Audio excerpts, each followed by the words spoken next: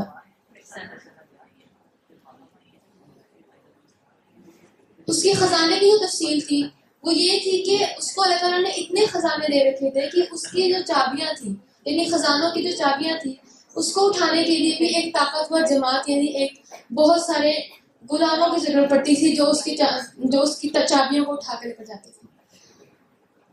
تو ان کی جو قوم تھی قوم کے لوگوں نے اس سے کہا کہ اللہ تعالیٰ نے جو کچھ تمہیں دے رکھا ہے اس کے اندر سے اپنے لیے آخرت کے گھر کے لیے بھی کچھ نکال کے رکھو اور اس کے علاوہ دنیا میں اپنا حصہ نہ بھول جاؤ.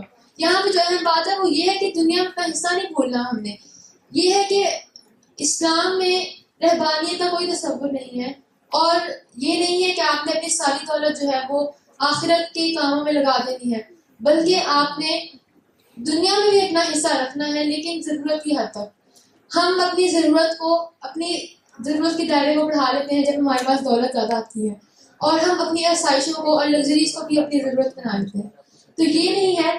ہم نے دنیا میں ضرورت کے تحت رہنا ہے ایک مسافر کے تحت رہنا ہے. دنیا میں اپنا حصہ نہیں بھولنا لیکن آخرت میں اپنا گھر تلاش کر کے رکھنا ہے جس طرح اس کی قوم کے لوگوں نے اس کو نصیحت کی تھی. پھر انہوں نے کہا کہ اللہ تعالیٰ نے تمہارے پر جس طرح احسان کیا اسی طرح ہم اپنے قوم کے لوگوں پر بھی احسان کرو. جو تمہارے رشتے دار ہیں ان کے ساتھ سیاحت بھی کرو. جو تمہارے مال میں جو دوسروں کا حق ہے جو سائل کا اور محروم کا حق ہے جیسے اللہ تعالیٰ نے کہا ہے کہ والذین فی اموالہم حق معلوم للسائل والمحروم اور ان کے مالوں میں ایک مقررہ حصہ ہوتا ہے سائل اور محروم کے لیے یعنی سوال کرنے والے کے لیے اور جس کے پاس کچھ بھی نہ ہو اس کے لیے. تو اسی طرح ہے کہ ہمارے اموال میں بھی ایک حصہ ہوتا ہے ایک حق مقرر ہوتا ہے. یہ ہم لوگ کوئی احسان نہیں کرتے اگر ہم کسی کو کوئی مال دیتے ہیں تو یہ احسان نہیں ہے ہمارا. تو اللہ تعالیٰ نے اس سے کہا کہ ان لوگوں نے اس سے کہا کہ اللہ تعالیٰ سے ڈر جاؤ اور زمین میں فساد نہ کرو. اللہ تعالیٰ فساد کرنے کو پسند نہیں کرتا. تو اس نے سرکشی کی بنا پر کیا کہا. اس نے کہا کہ یہ سب کچھ مجھے ایک علم کی بنا پر دیا گیا ہے. یعنی اس نے کہا کہ یہ سب تو میرا بزنس آئیڈیا تھا جس کی وجہ سے میرے پاس اتنی دولت تھا یا یہ تو میری اسٹریٹجی تھی یہ میرا ہنر تھا یہ قابلیت تھی میری. حالانکہ اس وقت وہ یہ بھول گیا کہ جو قابلیت جس کی وہ بات کر رہا تھا وہ اللہ تعالیٰ نے ہی اس کو دی تھی. اللہ تعالیٰ کہتے ہیں قرآن میں واللہ خلقکم وما تعملون. اللہ تعالیٰ جو ہے اللہ تعالیٰ نے تم کو بھی پیدا کیا ہے اور جو تم عمل کرتے ہو اس کو بھی پیدا کیا ہے. یعنی ہمارے پاس جو قابلیت ہے جو ہنر ہے جو صلاحیت ہے وہ بھی ہمیں اللہ تعالیٰ نے ہی دی ہے اور اسے بھی اللہ تعالیٰ نے پیدا کیا ہے. اللہ تعالیٰ نے اس سے کہا کہ کیا اس نے نہیں جانا کہ اس سے پہلے بھی ہم نے بہت سی قوموں کو ہلاک کر دیا تھا حالانکہ وہ اس سے دولت میں بھی زیادہ تھی اور طاقت میں بھی زیادہ تھی اور مجرموں سے ان کے گناہوں کے بارے میں پوچھا نہیں جائے گا.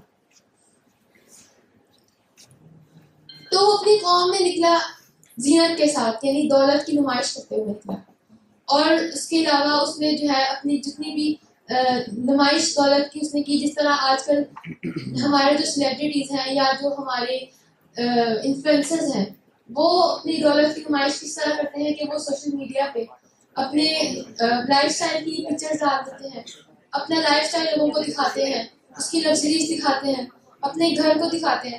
تو یہ سب کچھ بھی اسی میں شامل ہے اور یہ اللہ تعالیٰ کو سخت ناپسند ہے. تو وہ بھی اسی طرح ہی اپنے قوم میں اپنی دولت کی نمائش کرتے ہوئے نکلا بڑے ٹھاٹ پھاٹ کے ساتھ. تو ان لوگوں نے کہا یعنی جس طرح جیسے آج کل ہم کہتے ہیں ان کو ایسی سیلیبریٹیز کو دیکھ کے کہ کاش ہمیں بھی یہ مل جاتا. اسی طرح ہی ان لوگوں نے بھی اس کے جو دولت تھی اس کو دیکھ کر کہا کہ کاش ہم لوگوں کو بھی وہ دیا جاتا. تو اللہ تعالیٰ کہتے ہیں کہ ان لوگوں کے لیے افسوس ہے اس شخص پر ان لوگوں کے لیے افسوس ہے جو ایسے کام کرتے ہیں حالانکہ وہ نہیں جانتے کہ اللہ تعالیٰ جو ہے جو اللہ تعالیٰ کے پاس ہے وہ اس سے بہت بہتر ہے.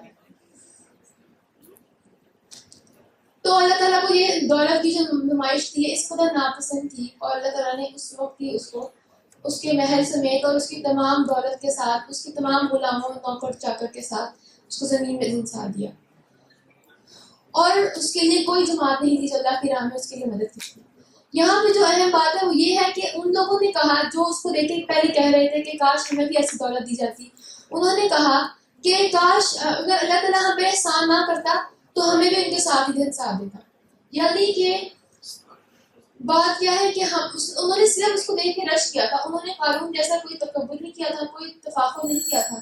پھر بھی انہوں نے کہا کہ اللہ تعالیٰ ہمیں بھی ان کے ساتھ دھنسا دیتا. یعنی یہاں مراد یہ ہے کہ ہم لوگ اگر ان کو دیکھ کے رشک بھی کرتے ہیں جو لوگ برے کام کرتے ہیں تو پھر بھی ہمیں ان کے گناہوں میں برابر کی شریک ہے. ایسی ایک حدیث بھی ہے جس میں یہ ہے کہ نبی کریم صلی اللہ علیہ وسلم نے فرمایا, اس کا مفہوم یہ ہے کہ اگر جو تم کوئی بندہ برا کام کر رہا ہے اور دوسرا اس کو دیکھ کے کہتا ہے, خواہش کرتا ہے کاش میں اس کی جگہ ہوتا, تو وہ پھر اس کو گناہوں میں برابر کا شریک ہے. تو بس میری جو پریزنٹیشن تھی اس کا موضوع یہی تھا کہ آپ لوگ جو ہے وہ اس طرح جو انفلوئنسرز ہیں ان کی جو دولت کی جو نمائش ہے یا جو بھی وہ کرتے ہیں اس کو دیکھ کے رش کرنے سے بچیں. اور صبر یہی صبر ہے جس کے بارے میں اللہ تعالیٰ نے کہا ہے کہ وہ مع الصابرین, اللہ تعالیٰ صبر کرنے والوں کے ساتھ ہے. اچھا میں کلیئر کر دوں, ہمارے جو بھی پارٹیسپینٹس جتنے گزرے ہیں ان میں سے جو ڈاکٹر شعیب اشرف تھے ان کی آنریری پریزنس تھی. Doctor Shoaib Ashraf specially came from Canada. Thanks a lot sir. Now moving forward to our last participant of the day, Abdullah Salim, who is a student of BScs final year from UMT. Abdullah Salim. رسول الكريم أما بعد فأعوذ بالله من الشيطان الرجيم بسم الله الرحمن الرحيم ربي اشرح لي صدري ويسر لي أمري واحلل عقدة من لساني يفقهوا قولي. سورہ بقرہ کی آیت نمبر 1 سے آیت نمبر 5 تک کا مطالعہ کا مجھے دیا گیا تھا. اس میں نا اللہ سبحانہ و تعالیٰ سورہ بقرہ کے اندر نا منافقین کا بہت ذکر کیا. ایک منافقین کا ذکر کیا اور جو متوکل ہے نا اللہ پہ, جو مانگتے ہی اللہ سے ہیں اور جو یقین رکھتے ہیں کہ میں اللہ سے مانگوں گا اللہ ہی مجھے دے گا. بسم اللہ الرحمن الرحیم. الف لام میم حروف مقطعات ہیں. اس کا جو علم ہے وہ صرف اللہ سبحانہ و تعالیٰ کو ہے یا نبی کریم صلی اللہ علیہ وآلہ وسلم کو ہے. اس کی 286 آیات ہیں اور یہ مدینہ میں ہجرت کے دوران یہ صورت نازل ہوئی. ذالک الکتاب لا ریب فیہ, یہ کتاب ہے جس میں کوئی شک نہیں ہے, 0% شک کے ساتھ کتاب ہے. اب آج ہم لوگ دیکھیں کوئی آتھر کوئی بک لکھتا ہے یا ہم یونیورسٹی اسٹوڈنٹس ہیں, کوئی نہ کوئی غلطی تو آ جاتی ہے بیچ میں, کوئی سینٹیکس ایرر آ گیا, کوئی اگر میں CS کا ہوں پروگرامنگ ایررز بہت آ جاتے ہیں. قرآن میں اللہ نے کہا ذالک الکتاب لا ریب فیہ, کوئی شک نہیں ہے اس کتاب کے اندر, جو ہے وہ ہے, سیدھی بات ہے. الذین یؤمنون بالغیب ھدی للمتقین, یہ ہدایت ہے ان لوگوں کے لیے جو متوکل ہیں, جو اپنے رب کے اوپر یقین رکھتے ہیں, جو بغیر سوچے سمجھے اپنے رب پہ یقین رکھتے ہیں کہ میں اللہ سے مانگوں گا وہ مجھے دے گا. وہ یہ نہیں سوچتے کہ لوگ کیا سوچیں گے, میں نے داڑھی رکھ لی, میں نے سلوار کا پنچا اونچا کر لیا, لوگ مجھے کیا کہیں گے, نہیں سوچتے. الذین یؤمنون بالغیب, پھر ان کی صفات بتائیں جو لوگ ایمان رکھتے ہیں, جن کا پکا ایمان ہوتا ہے اپنے رب کے اوپر. الذین یؤمنون بالغیب, جو غیب کے اوپر ایمان رکھتے ہیں. اب آج ہم اپنی مثال دیکھیں, ہمیں اللہ تعالیٰ نظر نہیں آتے لیکن ہمیں یقین ہے کہ ہمارا اللہ ہے, ہمارا رب ہے جو ہمیں دیکھ رہا ہے, جو ہمارا سب کچھ نوٹس کر رہا ہے. وَيُقِيمُونَ الصَّلَاةَ, اور جو لوگ نماز قائم کرتے ہیں. نماز کا بہت ذکر ہے, سب سے پہلے صباحی نماز کون ہے, اور ہم لوگ ایسے بے دھڑاکڑ چھوڑتے ہیں نا نماز میں مولوی ہمیں بلا رہے ہوتے ہیں حی علی الفلاح, آؤ کامیابی کی طرف, اور ہم لوگ کامیابی ڈھونڈتے ہیں اس دوسری چیزوں کے اندر, پڑھائی کے اندر یا دوسری اپنے بزنس کے اندر. بزنس نہیں چھوڑنا, ہم نے نماز چھوڑ دینی ہے. وَمِمَّا رَزَقْنَاهُمْ يُنْفِقُونَ, اور جو رزق ہم نے ان کو دیا اس میں سے خرچ کرتے ہیں چاہے تھوڑا ہو. وہ یہ نہیں سوچتے کہ میں نے 10 روپے فقیر کو دیے ہیں یا 100 روپے فقیر کو دیے ہیں, وہ دیتے ہیں کیونکہ ان کو پتہ ہے ان کو 70 گنا آگے سے ملے گا. اور اس کے اندر یہ ہے کہ جو خرچ کرتے ہیں اس کے اوپر قرآن کی ایک آیت ہے لن تنالوا البر حتى تنفقوا مما تحبون. آج کل ہم دیکھیں نا, ہم لوگ کرتے ہیں کہ کوئی شرٹ ہماری خراب ہو گئی ہے, شلوار پھٹ گئی تو کام والی کو دے دی. وہ یہ نہیں کرتے, جو خود پسند ہے نا, تم ہرگز ایمان کو نہیں پہنچ سکتے جب تک کہ خرچ نہیں کر دو اس میں سے جو تمہیں محبوب ہو. ہم لوگ محبوب ترین چیز اپنے پاس رکھتے ہیں اور جو ہمیں پسند نہیں ہوتی وہ غریبوں میں بانٹ دیتے ہیں, ٹھیک ہے. والذین یؤمنون بما انزل من قبلک, اور جو لوگ ایمان رکھتے ہیں اس کے اوپر جو ہم نے پہلے نازل کیا. وما الذین یؤمنون بما انزل الیک, جو ہم نے آپ پر نازل کیا ہے نبی صلی اللہ علیہ وآلہ وسلم سے مخاطب ہے نا اللہ کہتے ہیں جو ہم نے آپ کے اوپر نازل کیا اس کے اوپر 100% یقین رکھتے ہیں کہ ہاں اللہ نے جو کہا ہے وہ سچ ہے. بما انزل من قبلک, اور جو آپ سے پہلے نازل ہو گیا, دوسرے انبیاء پہ نازل ہو گیا, اس پہ یقین رکھتے ہیں. آج ہم لوگ دیکھیں نا تو کچھ مولوی حضرات کہتے ہیں کہ کوئی لوگ کہتے ہیں کہ دوسری کتابیں نہیں پڑھنی چاہیے، تورات یا زبور، کوئی فائدہ نہیں ہے. فائدے کے لحاظ سے تو ٹھیک کہتے ہوں گے، لیکن اس کی ضرورت ہے پڑھنے کی، کیونکہ قرآن کے اندر نا انبیاء کا جو ذکر آیا نا وہ حضرت عیسیٰ کا کہیں آ گیا، اس کے بعد کہیں دور جا کے حضرت اسماعیل کا آ گیا، یعقوب علیہ السلام کا آ گیا. تورات زبور کے تورات جو ہے نا اس کے اندر ایک پراپر وے میں ہسٹری بیان کی گئی ہے انبیاء کی، وہ بھی پڑھنی چاہیے. اس کے اوپر ایمان جو ہے وہ انسان کا پختہ ہونا چاہیے.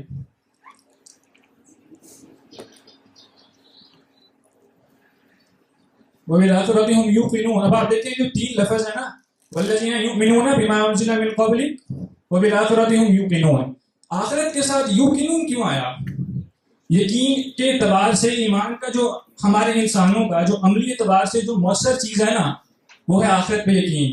جب پتہ ہوگا نا کہ میں نے اللہ کو جواب دینا ہے، جب پتہ ہوگا کہ میں نے اللہ کے سامنے جواب دہ ہونا ہے، میری پوچھ گچھ ہوگی بھائی، میں نے اللہ کے سامنے جواب دہ ہونا ہے کہ میں کوئی گناہ کر رہا ہوں تو اللہ مجھ سے پوچھے گا کہ کیا ہے.